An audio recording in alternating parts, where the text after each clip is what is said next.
Praise the Lord. Good news என்கிற நிகழ்ச்சியில் உங்களை வரவேற்கிறேன். இன்றைக்கு தியானத்திற்கான வசனத்தை வாசிப்போம்.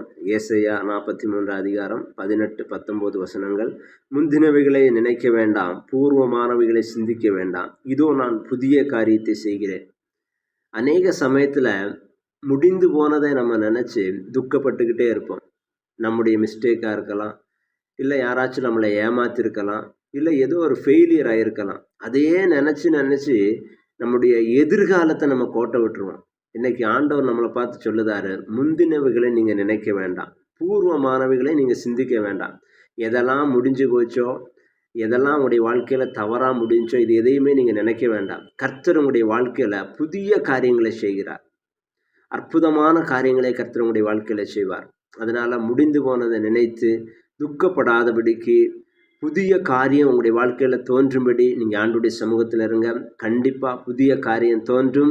கர்த்தர் அற்புதங்களை செய்வார். Have a nice day. God bless you.